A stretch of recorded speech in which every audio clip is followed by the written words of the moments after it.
भरतपुर 21 का सभापति समशेरज्यू र आजको यस कार्यक्रमका प्रमुख अतिथि हामी सबैका आकर्षण चितवन जिल्ला भरतपुर 21 पार्वतीपुरका जनता मात्र हैन नेपाल र हरेक नेपालीको ढुकढुकीमा रहनुभएका हाम्रा आदरणीय नेता सुविधा गौतमज्यू तथा यहाँ उपस्थित सम्पूर्ण घण्टी प्रेमी आमा बुवा दाजुभाइ दिदीबहिनीहरू आज म घण्टीको तर्फबाट राष्ट्रिय स्वतन्त्र पार्टीको तर्फबाट यहाँहरू सबैमा सन्ध्याकालीन नमस्कार टक्राउन चाहन्छु। जय घण्टी, नमस्कार। अब आज यो घर दैलो कार्यक्रममा मलाई लागिरहेछ नि, यो घर दैलो कार्यक्रम हो मात्र, किनभने पार्वतीपुर भरतपुर 21 को जनताको आज उपस्थिति स्वस्फूर्त रूपमा जुन देखाउनु भएको छ, जुन हामीले देखिरहेका छौं, त्यसबाट सुविधा म्याम गत निर्वाचनमा तपाईलाई यहाँ ल्याएर गर्न पाएनौं छौं हामीले, तर यो पानी पक्कै गर्नेछ। पार्वतीपुरबाट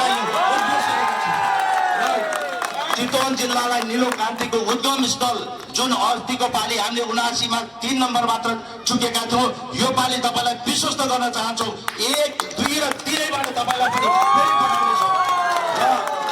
सम्पूर्ण नेपाल र नेपाली जनताले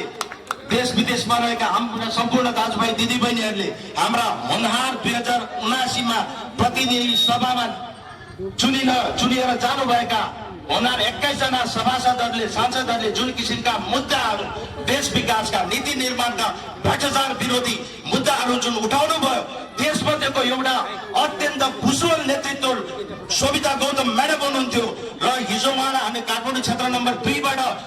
निर्वाचित गराएर पठाएका थियौं भने उहाँ आज हाम्रो घर दैलो चितवन क्षेत्र नम्बर 3 बाट प्रत्यक्ष उम्मेदवार हुन आइराख्नु भएका छ र त्यो हामी सम्पूर्ण चितवन क्षेत्र नम्बर 3 को लागि एउटा अवसर हो, हामीलाई अहोभाग्यको कुरा हो र त्यसको लागि म के भन्न चाहन्छु सुविधा म्याम, आज हजुरले चाहिँ यति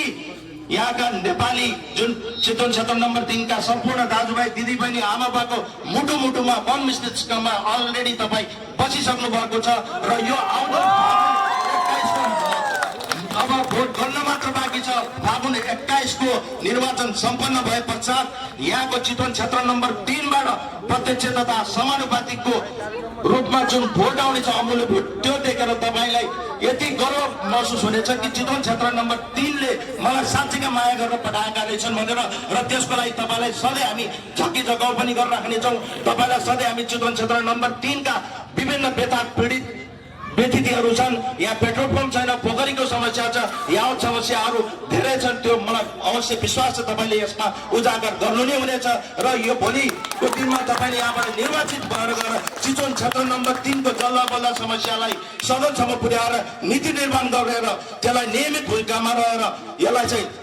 आज यो देशको परिवर्तनको लागि, देशको भाग्य निर्माणको लागि अवश्य महत्त्वपूर्ण भूमिका खेल्नुहुनेछ र चितवन क्षेत्र नम्बर 3 का सम्पूर्ण हामी नेपाली जनतालाई एउटा गौरवको अनुभूति दिलाउनु हुनेछ भन्ने कुरामा म पूर्ण विश्वस्त छु।